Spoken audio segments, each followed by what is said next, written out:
Et comme Satan il fait, on va changer le nom des péchés. Pour le péché soit plus applicable. Au lieu de changer notre manière de vie, on va changer les mots. Au lieu de dire pédophilie, on va dire une attraction physique envers un mineur. Ce que je vous dis, c'est vrai. Hein? Au lieu d'exploitation sexuelle, on va dire divertissement pour les adultes. Au lieu de culte sexuel où on se frotte et se trémousse, on appelle ça des clubs, des boîtes de nuit. Au lieu de dire maladie mentale, on va appeler ça dysphorie de genre. Dans une dysphorie de genre, vous savez c'est quoi? C'est quand on se prend pour un homme et qu'on est une femme, ou qu'on se prend pour une femme qu'on est un homme.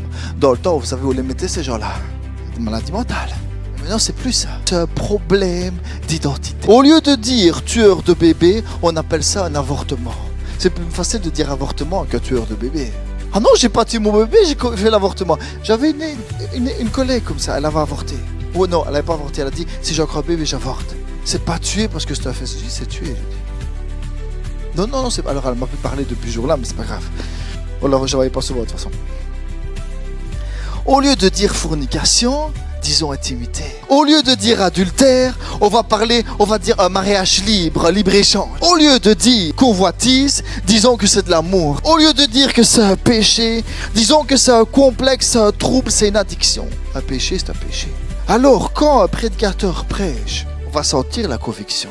Et mais alors, qu'est-ce qui se passe? On va condamner ce prédicateur pour dire qu'il a un discours de haine. Et c'est ce qui se passe dans beaucoup d'églises de nos jours. En anglais, on dit cancel culture, la culture d'effacer. Dire la vérité selon la parole de Dieu est devenu un discours haineux.